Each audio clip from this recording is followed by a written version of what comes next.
Hello travelers, and welcome to the Horror Green Book, the channel that takes you from coast to coast and con to con.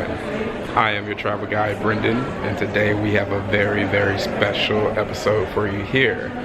We are here outside of Cincinnati, Ohio, specifically in Sharonville, Ohio, to bring to you Horrorhound Cincinnati. Guys, I've always wanted to go to this particular con. It's going to be so vibrant, so much fun. We have a lot of people in the house, such as the cast of Re-Animator, the cast of the Blair Witch Project. Oh my gosh, we have Eli Roth in the house. We have the Raimi brothers, Kane Hodder, and the list goes on and on. So, travelers, come with me. Let's go check out Horrorhound. Let's go have a lot of fun. Okay, travelers, we have officially received the Horrorhound wristband. It's gonna be a lot of fun this weekend, guys. Man, there are so many people here at Horrorhound. So we're gonna walk around and see all the cool stuff we can find, guys. Oh, there's Toxie right there. Very cool photo ops here. The Dent Schoolhouse. Oh, nice. Oh, man. I have always wanted to come out to Horrorhound, and man, so many people here. I can't wait to see some people that I've met online. Finally, we'll be meeting them in person. So, man, I am super excited. Okay, guys, we have finally made it into the vendor room. Man, it is packed in here. We're gonna have some fun, y'all. At this booth here is super awesome here because you get customized fangs. Oh, guys, awesome. And it's very dope here. As you can see the menu here and some of the selections. And guys, that is so awesome to see that. And they have tons of fangs to choose from. Like, they have 3 different ones and they're double-sided.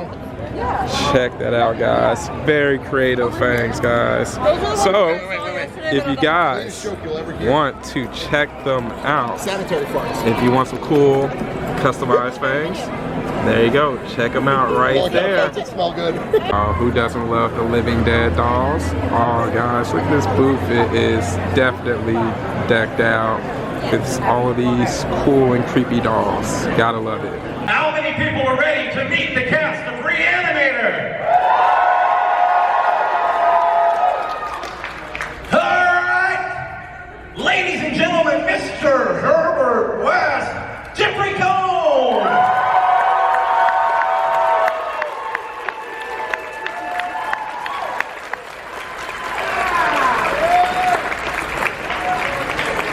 Bruce Evans.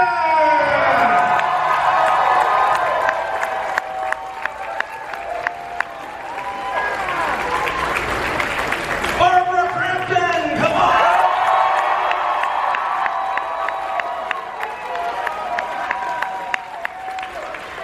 Mr. Richard Band!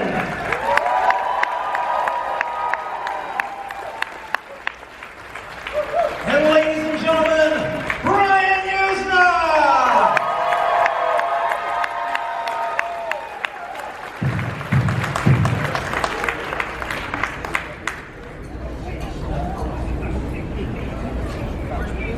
And we're done. See you later. Thank you, Cleveland. Everybody, seriously, thank you all for being here this weekend with us. The last time that we had one of these was, wow, was it like 8 years ago, 10 years ago? We had the Re-Animator. Yeah, so check this out. This is one of the coolest things that I've ever been a part of. Just being up here with all of them. Knowing that, as I was telling Jeffrey here, I watched this movie about a week ago with my 15-year-old daughter just to kind of brush up on things. And the faces that she made at some of the parts of the movie and the laughter that I got from her at some of the parts of the movie, I mean, the scene with the head, you know, just kind of doing this thing with Barbara. I think the term I used was I can't shake that scene. What? I can't shake that scene. It keeps coming out. Just everything about that, and you know, she's looking at me and she's like, "This is what you watched when you were my age, Dad?" I was like, "Oh no, I watched Warriors. I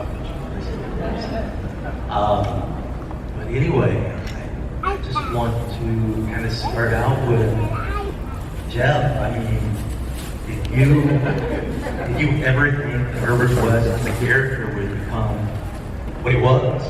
No. The other day, it occurred to me, I'd forgotten, that when I auditioned for Herbert West, when I got offered that role, almost like within a day, I also got offered to do a play, to play Romeo. Romeo and Juliet. Yeah, I know, Herbert West, Romeo. Yeah, I think I made the right decision.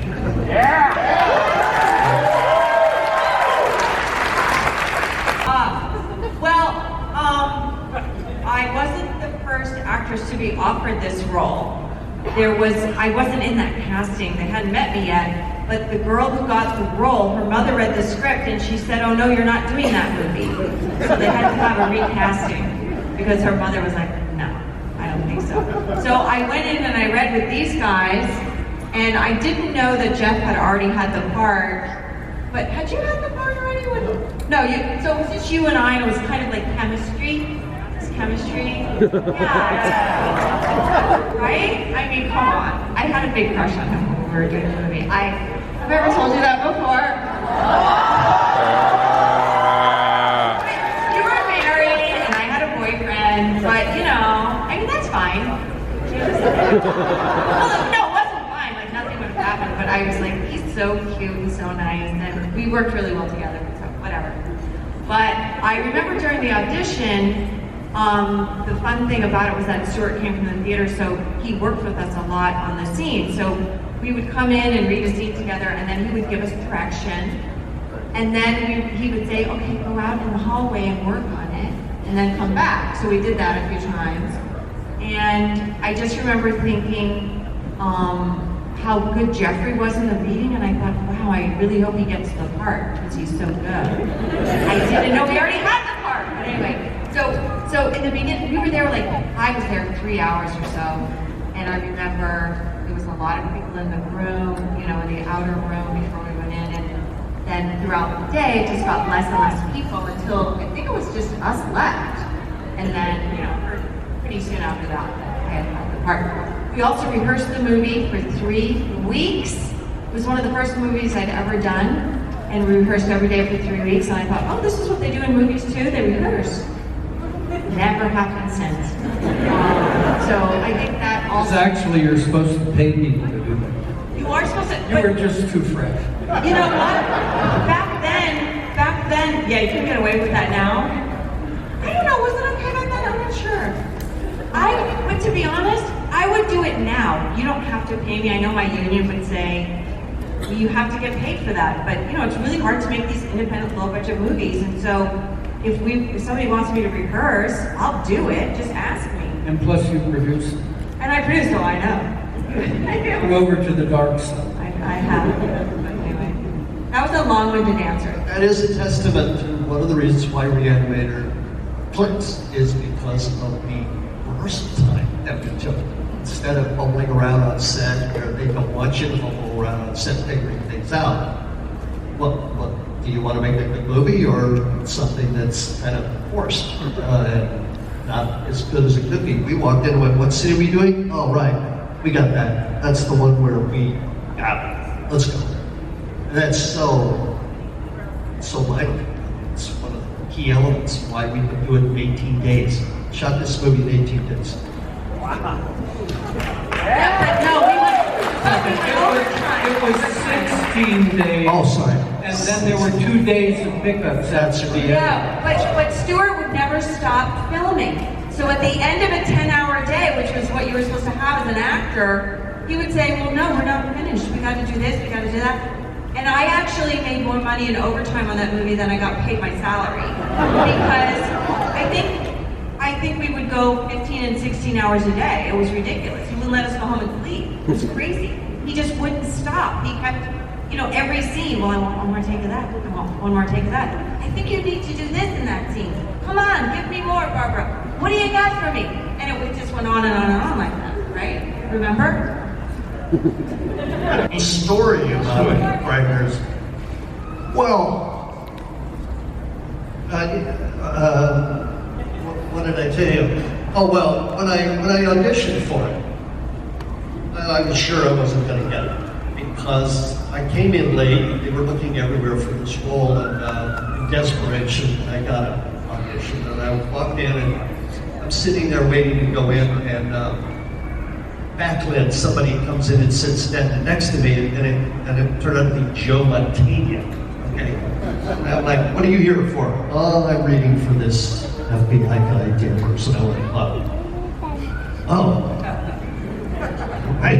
What am I doing here?" And then Michael J. Fox came out and went, "Hey, Joey, thanks for coming in." I'm so like in the wrong fucking place here. But Peter was great, and his direction was just so. I was telling Bruce, your name's Bruce, right? I was telling Bruce backstage just now that Peter's direction to me was Jiff. Call me Jim, like the peanut butter. Jiff. Tack and retreat and no eye contact. It's like one of the greatest. I can play that.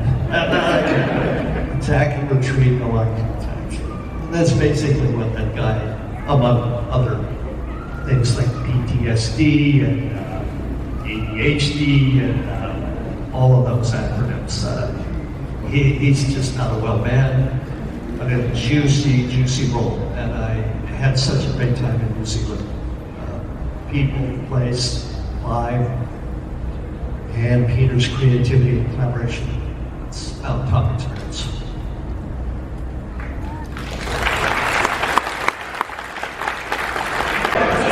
Guys, it's so absolutely cool here at Horrorhound.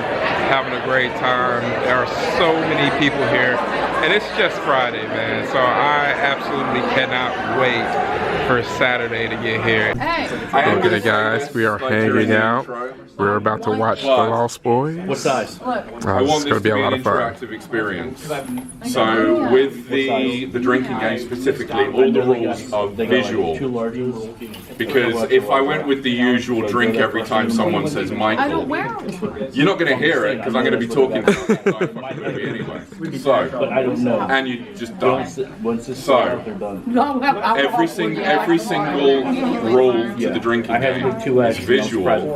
And because I'm going to be talking about the fucking movie, you guys need to be my eyes. So whenever something happens, you have to yell out, "Drink!" And then that's when we drink. We're gonna get drunk and watch The Lost Boys, guys. We're gonna get fucked up. That's right. Yeah. Okay, travelers, we are here. We are about to watch a drunk commentary screening of The Lost Boys, which is one of my absolute favorite films of the 80s. And hey, I have a little bit of Horrorhound punch. I have to go to the bar to grab some more for another round to make it at least through the first bit of the film, but trust me, I'm going to be a little bit inebriated right now for this film, but hey, don't try to judge me, travelers. This is what horror conventions are for, to let loose and be with our horror family and let loose of our inhibitions. Alright, yeah. I'm not going to give so much commentary during the ads, but I may make the odd snarky comment. Because a lot of you guys are just going to be like, what the fuck are we watching? But I promise, the trailers are fucking great. Okay, let's start the movie. Yeah! Well, travelers, that is it for Friday night here at Horrorhound. Wow, it has been an amazing time. The Lost Boys drunk commentary screening was such a fun time. Now it's time for me to head back to my room for tonight, and I will be back for Saturday's festivities. So I will see you then, travelers. Okay, day 2 travelers, we're making our way into the Sharonville Convention Center for Saturday's Delights. I'm arriving a little bit later than expected, but that's only because I have another video that I had to do, which will be coming to the channel eventually, so be on the lookout for that, travelers. Okay, you see the people coming to and leaving the convention center, so let's go make our way into for some more fun. Oh guys, this is super cool. Gotta love this heading into the hallway. Some Predator going on. Very nice, guys. Gotta love roaming the hallway, seeing all the amazing cosplay opportunities that people are doing. Amazing. Yeah, way more people on a Saturday. And I'm even getting here later in the day, so I could just imagine how crazy it was in the morning. Of course, we have the Fright Rags booth. They have some very cool goodies in store for us for very affordable prices. We have some socks here for 10. They also had some souvenir cups for 5. A few other different things, and if you spend $50, you get this free glow-in-the-dark Re-Animator cup. So not that bad of a deal, guys. So hey, I'm not mad at seeing that. Well, Travelers, well, Travelers, there you go. That is the entire Saturday. It's been very fun. We have Jason and Pearl there. Oh man, it's been a lot of fun, man. All the people just hanging out.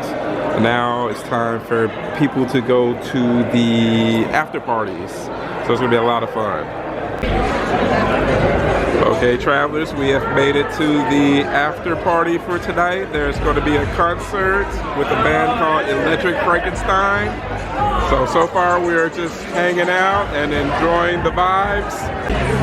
We're looking at some of the fun things here. We have a game of Operation. Nice. If you reach in and grab some stuff, you win. Oh, you got a nice roach.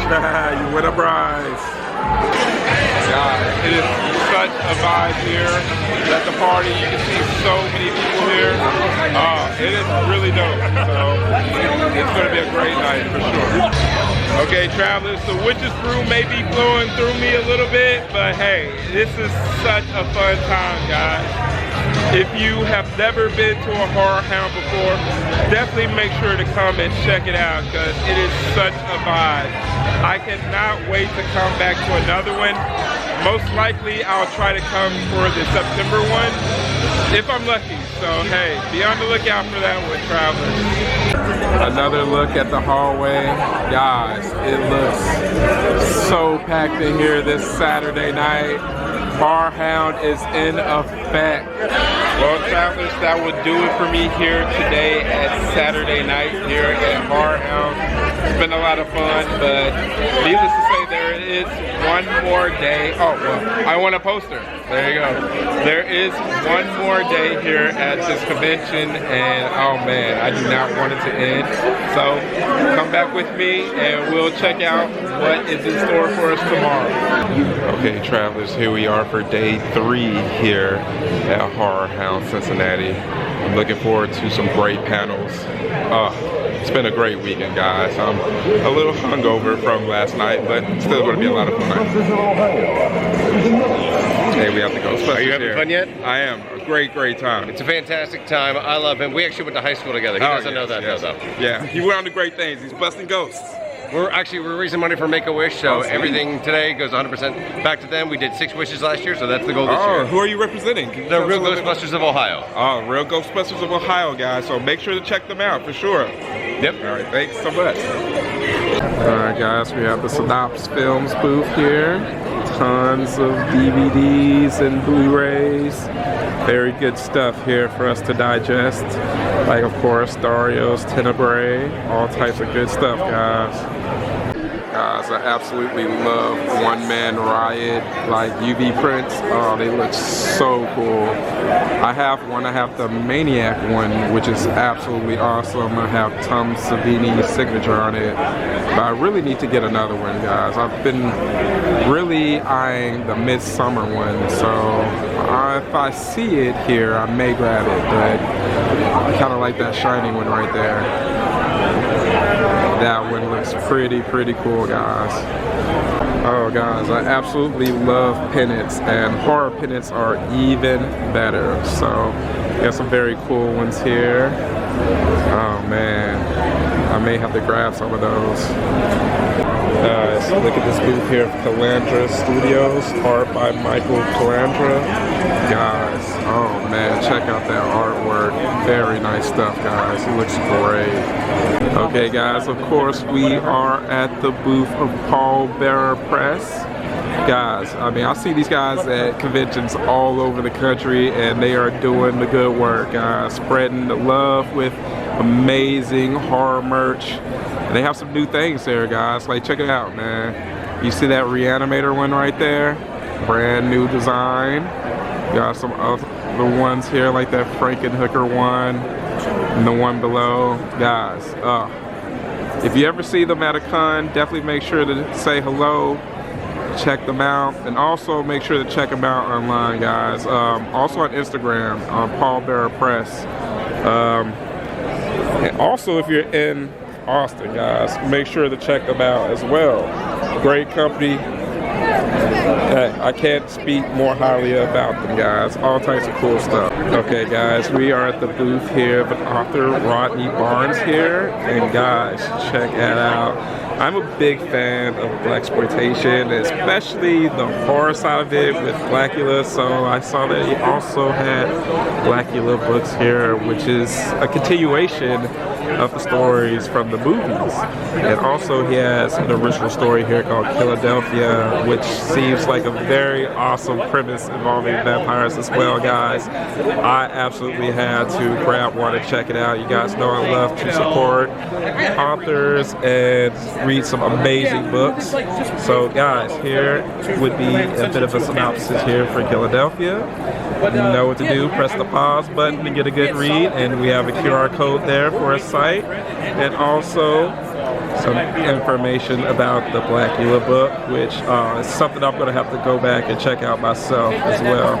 I think that's going to be an awesome read. And lastly, if you want to have some information about Mr. Rodney Barnes, here is some very cool information. So guys, make sure to check them out and tell them the Hard Book Green Book sent you. And there you go, guys. Okay, we have made it to the tattoo section done by Ink Fusion. We are having some people going through the flash books or bringing their horror ideas. All right, now I'm in the panel room waiting for the Dead Meat panel.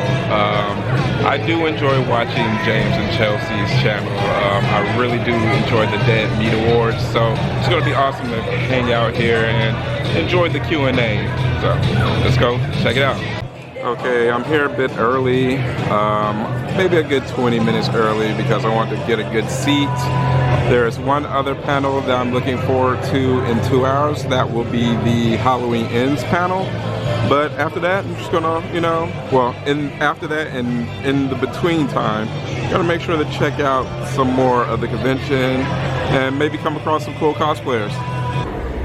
So tell us a little bit about how the podcast got started and how you've gotten to the point where you are, when you're here with everyone. Yeah, I mean, the channel started in 2017, and I'm so sorry for anyone who's heard the story before, because I feel like I've told it a million times, but, you know, it might be some new information for some people, but we have another YouTube channel, Practical Folks, which I know there are some fans here, because we've met them, and we started that as Mediocrity in 2012. Yeah. Yeah, and then changed it to Practical Folks in like 2014, and did. Isn't that because Mediocrity got a copyright strike from Jason Derulo? That's right. We did a video where, I don't know if you know those videos where it's like the shitty recorder covers. There's like one of the 20th Century Fox logo where it's like just a shitty recorder of the instrument. So we did one of those with. I forget. It was all dirty to me, right? No, it was like.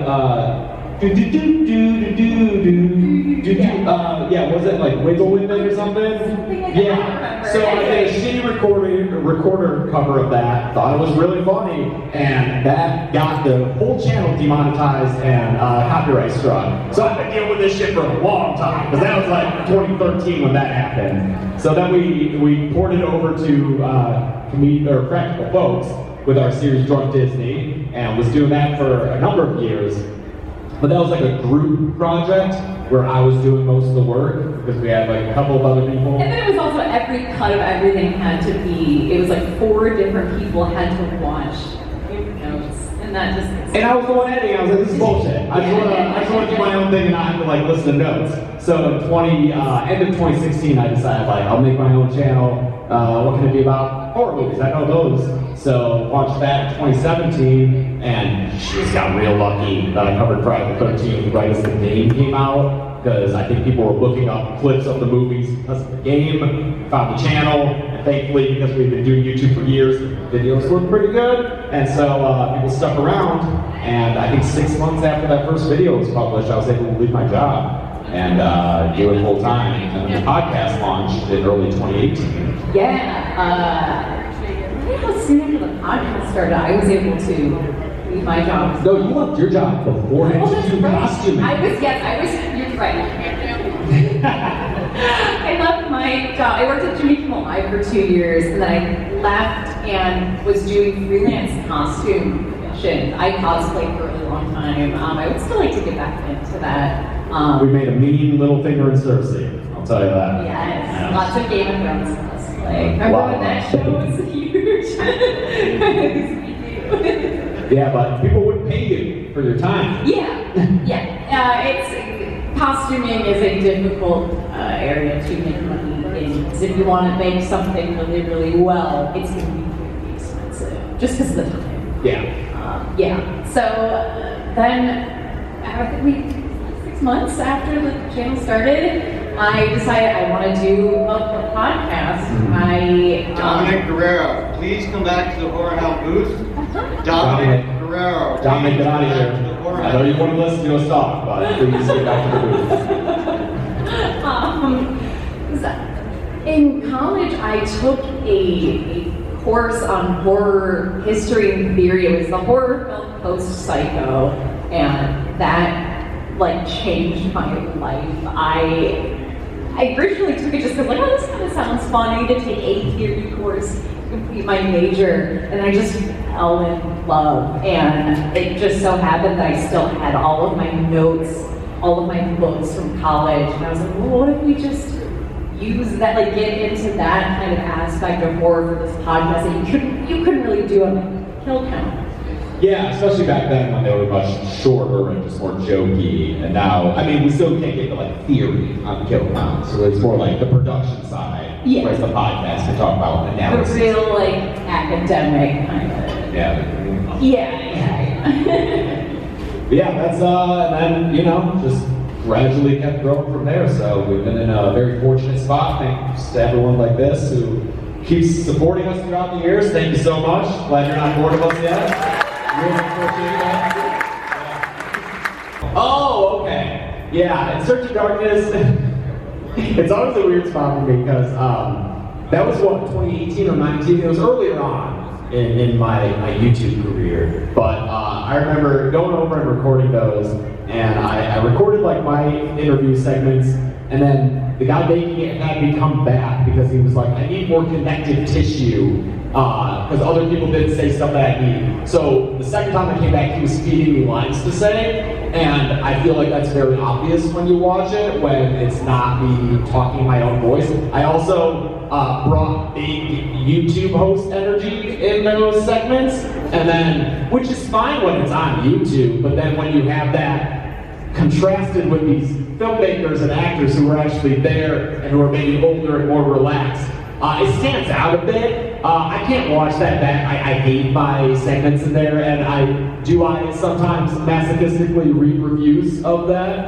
where it's like, that YouTuber ruins the whole thing. Yes, I'll read those, and keep that in mind. But, so that's how that worked. I was invited. It was a very nice thing for them to do, but I did turn down the offer to come back for later ones just because I was like, I don't want to ruin your show anymore. Let's let the people who actually made the things do it. Now I would do it because I feel like I could. I honed my interview skills, and I would know how to like adjust the tone and voice and energy. But man, I look back at those and I'm like, kind of fuck that thing up. But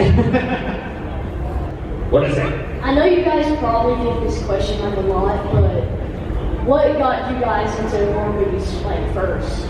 Yeah, for me, it's been like lifelong thing. I've watched them since as far back as I can remember. I know that my mom, who does not like horror movies at all, but I know that she would play Night of the Living Dead and Serial Mom, which is also not coming. That's our Mother's Day. We're planning on doing a kill count for that. Finally, John Waters. And then I saw Scream when it first came to VHS, and the opening scene sent me running away from the room. I was so scared. But it was something that I just had in my mind of like, when can I be brave enough to watch that?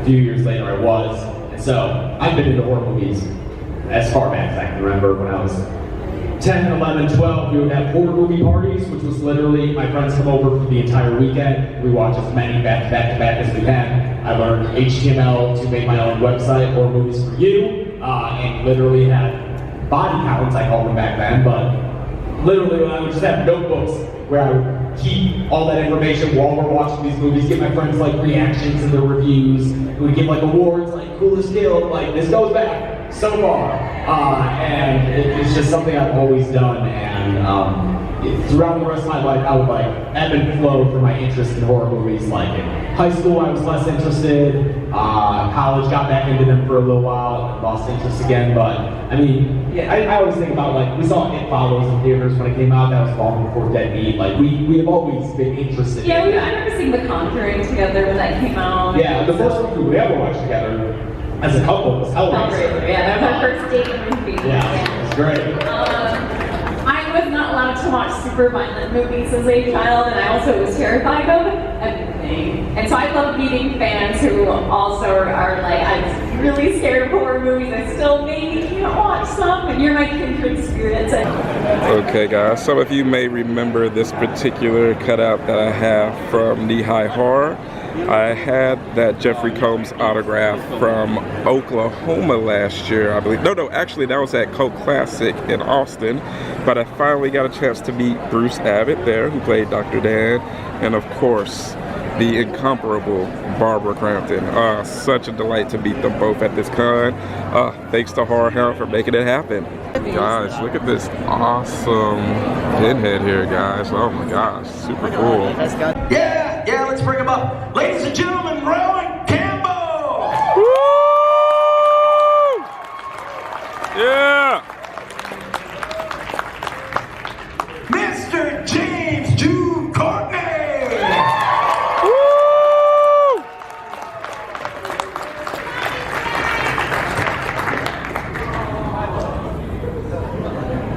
I think everybody does. I can honestly say this. Mic check. I don't need test. Yeah, mine's not working. Hey, why don't we share?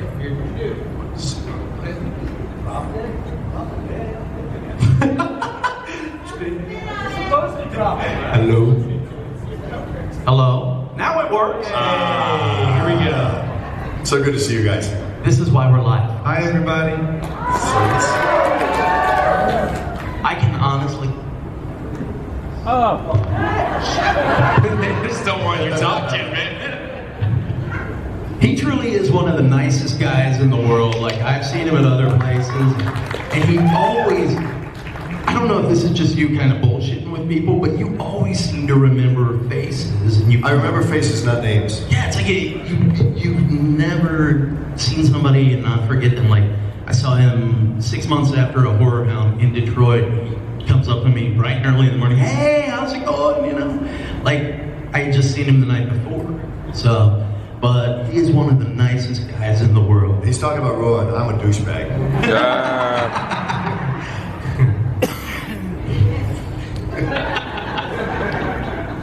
That got me.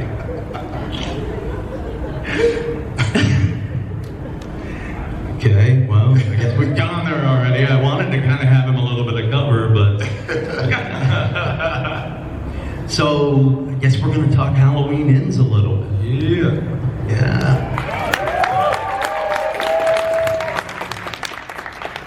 How did it feel to kind of end the story? I mean, you were there at the start. Yeah, right. You should start this. Yeah, well, really, for me, Halloween Kills and Halloween Ends is all one movie, right? So it's first act, second act, third act. So, you know, same cinematographer, same camera operator, same director, same costuming. You know, the costuming, of course, like any movie, changes as, you know, so for me, it was really, it was just one continuous movie. And I have to say, Jamie and I both agreed that finale we did together was the most powerful thing that each of us had ever done in a movie. So for me to have that experience with Jamie Lee Curtis and throw it down with this badass dude, oh man, it was so awesome. It was a great way to end that trilogy. Yeah, I mean, I'm just like continuously humbled and a bit of a. It still doesn't hit me that I'm in this movie, honestly. It just feels like a head trip, and it's just an incredible thing to just sort of slide in and be a part of something that they had already created, and sort of, you know, just be a part of that closing chapter and see Jamie wrap out was like an incredible moment, and just to, you know, be able to sneak in there and wrestle around with Michael Myers, you know, before this trilogy got put to bed was a big deal. So yeah, I'm just super honored and super humbled, you know, to just even be able to be part of that closing chapter. Yeah, it was truly iconic. Like I was, your character just kind of, I don't know, there was something that just kind of killed. I mean, you were just amazing in that part. Thank you. It was, you know, and I watched it with my family. My nieces are 2 huge Halloween fans, so I wanted to kind of close it out with them. We took a family night and watched it. Next thing I know, they're like, huh, Corey's pretty hot. Yeah, that's what I was going for. This is why I did the movie. This is what I get for watching it with like a 23 and a 24-year-old. You know, my nieces, and they're like, Corey's pretty hot. I'm like, you know. So when you guys, like when he came in and like, he like wore the mask and he kind of like became like possessed, how like what's like the explanation behind that? Like how does that work? Like was it just, like did you just like become possessed like when you looked at Michael? Was it the mask? Is it like some like secret third thing? And then also, did you guys film a cut of you on the back of his motorcycle?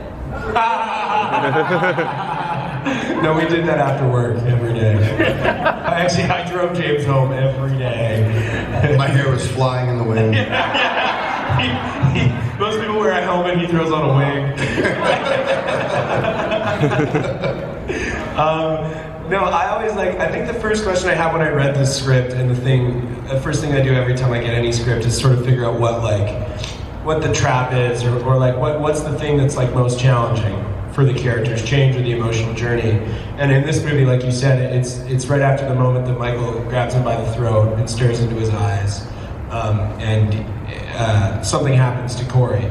And so I was reading this, and we were talking about like, you know, whether it's like a magical spiritual thing or, you know, whatever dark energy is coming to Corey. And the thing that made the most sense to me is Corey's lived in a town his whole life where all of the good people, the normal people, have been brutal to him, and he's being bullied relentlessly for something that's not in his control. And the only person in the world to show him empathy and kindness in that moment is Michael Myers. And he lets him walk away. And I've sort of had it in my head for a long time now that in that moment, Corey sort of looked at that and said, I want to be like this guy. I want to be able to have the power to spare people, and I want to have that darkness in me, but I want to control it. And he's not as refined as Michael is, so he's sloppy about it. It gets out of hand, and it ends in a really horrible way. But I've always seen it as a story about empathy, and Michael Myers is oddly the only person to spare him in that moment in the whole story. So that's how I saw it.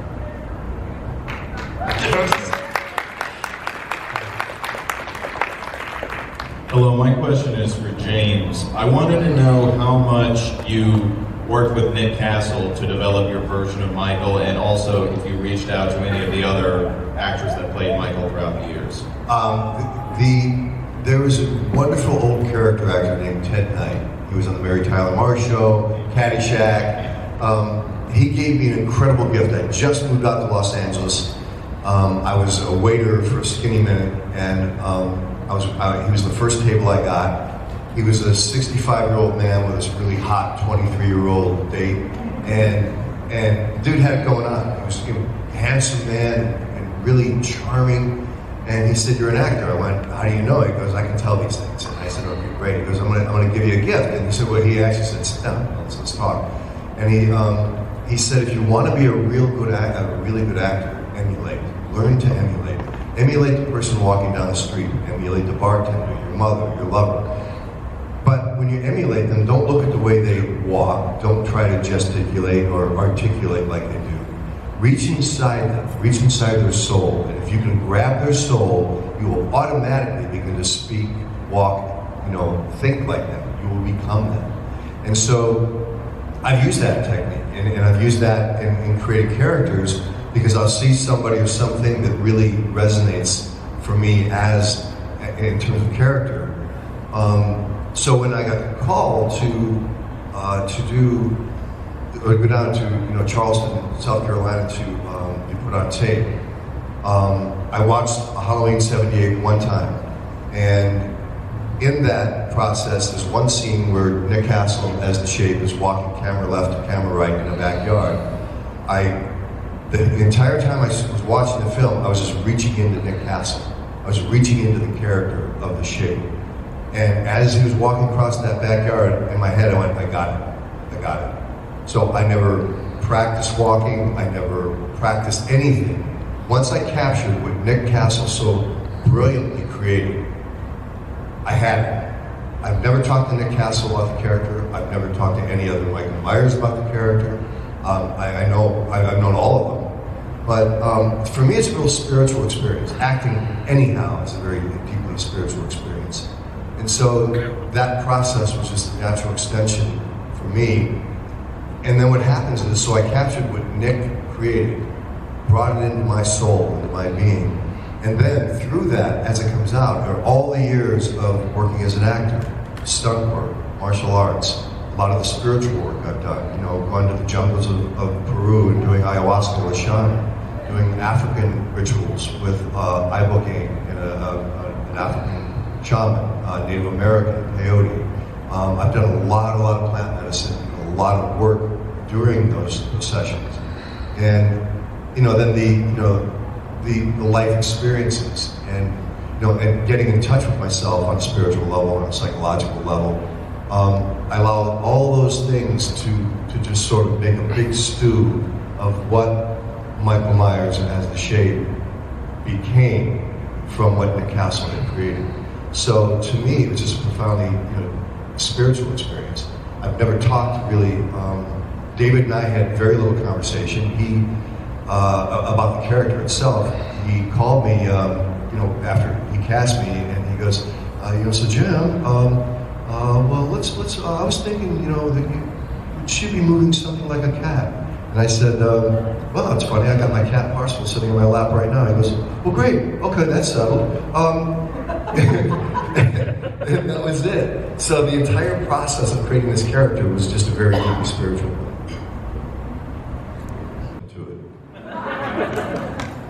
Well, sorry. Well, I wanted to ask you a question, then I want to bring you something real quick. Physically, like stunt-wise, for both of you, what was probably the hardest scenes to do, like, in the Halloween trilogy? I don't know. The whole trilogy is its own thing. I don't know, we talk about this a lot, but like the scene in the sewer where Corey, in a fit of rage, goes to take advantage of a decrepit, broken down Michael Myers. We did that last bit of it where we go out of frame, in frame, out of frame, and then we come flying into the shot, and Michael Myers leaves the ground, and I land on top of him. And we were doing it, and doing it, and doing it, and doing it, and I don't know if we weren't hitting the ground hard enough, or we weren't buying the mask was coming off at that last moment. I can't remember what it was specifically, but the last, go ahead. Well, it's like anything. I mean, we did 9 takes. Yeah. 9 takes. So go ahead. Well, I just remember the last take, James just looked at me and just said, "Pick me up, let's do this, like, go. Commit, do it, jack me up." I was like, jack me up. And we went in and did that take, and sure enough, we leave the ground. I'm flying through the air with him. As it's happening, we're pretty high up, and then all of a sudden, there's no mats on the floor, but James hits the ground, and his spine made this noise that, if you watch the movie, it's the take we use. When I hit the ground, I jump up. And the reason I jump up is because I'm pretty confident I've just broke your back or something. I don't know, the noise you made was crazy. And then I was like, well, we got it, so I'm gonna grab this and leave and make the movie. But I always wondered, like, if we could get the audio clip of just the sound your back made. You know what I mean? Just for proof. Like, we tell this story. And after we did that take, Rowan's like, what was that noise? And I was like, oh dude, that was my spine. it was a chiropractic adjustment. I owe him $150. But it's true, and when that happened, we got that take, we were, so, I have nothing to protect my head. We're hitting hard concrete. I also got a concussion out of that. Like, it was a mild concussion. So, anybody who's ever had a concussion, you know the range of concussions. The opening stages where you get a halo around, spiking pain in the middle of your brain, what are you gonna do? You just keep going. So, and the reason why I told him to jack me up like that is, on the 8th take, instead of letting him throw me up in the air, I did what a natural martial artist would do and rolled out of it. And I took a really beautiful, Aikido roll, and I embarrassed myself. I was like, dude, that was a pussy ass thing to do. So that's why I went to row. I said, dude, jack me up. Just jack me up, man, and body slam me. And this is a strong dude, man. He's a strong dude. And we went at it, and when we got it, when they yelled cut, I heard David way on the other side go, yay, we got it! And I'm going, thank God. And that was after 3 days of fighting each other. Yeah. Which I don't know if a lot of that's in the movie, but we spent 3 days shooting hardcore one-on-one choreo. Hardcore, yeah. Me waking up in the sewer. I think it originally started with you smashing my head into the concrete or something like that. Yeah. And the thing is about stunt fighting, guys, is you have to go hard to the body. If you see somebody punching or kicking someone's body, you have to go hard. You can't fake it, because the camera will pick it up. It'll look like a feather punch or something. So when we're spending these days fighting, it's why we ended up with bruises all over our bodies, because you just got to throw hard. You don't have to throw hard to the head. You can be 5 feet away. I can swing like this. You snap your head. It looks like I just knocked the crap out of it. But to the body, you got to go, man. We were so beat up. I mean, for me in those movies, I had 2 hematomas, bruised ribs, concussion. I think I had a few stitches too. But Jamie too, though. Jamie, yeah. Well, at the end of Jamie, I saw her the day after you guys had shot the ending between the two of you, and A, she looked exhausted, but B, just bruises. She had bruises. She beat the crap out of herself. Yeah. That woman is bad to the bone. That was her head I put in the glass. She is bad. Right.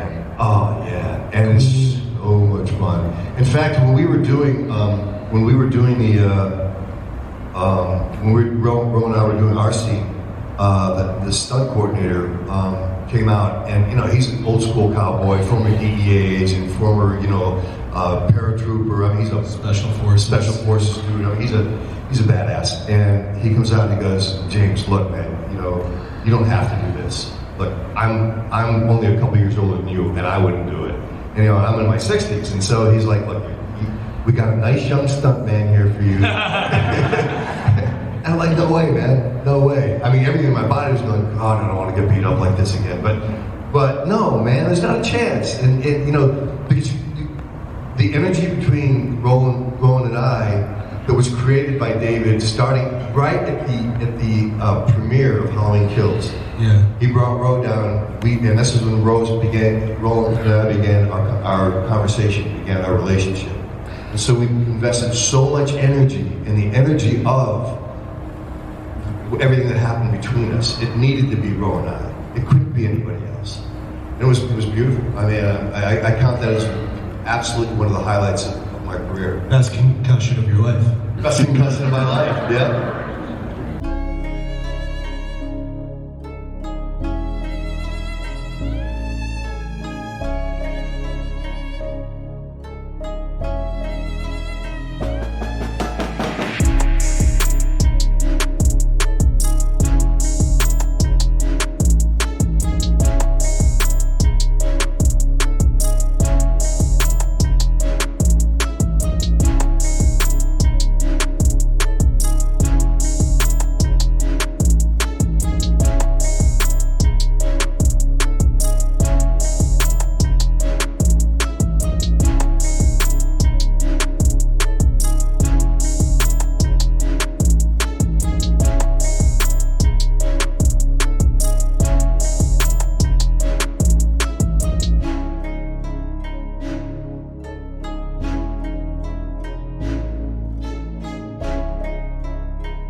Okay, travelers, that will do it for me here at Horrorhound Cincinnati 2024. Oh man, it's my first Horrorhound, and as I stated, it was a fantastic time. Got to meet the cast of Re-Animator, one of my lifelong accomplishments that I finally got done.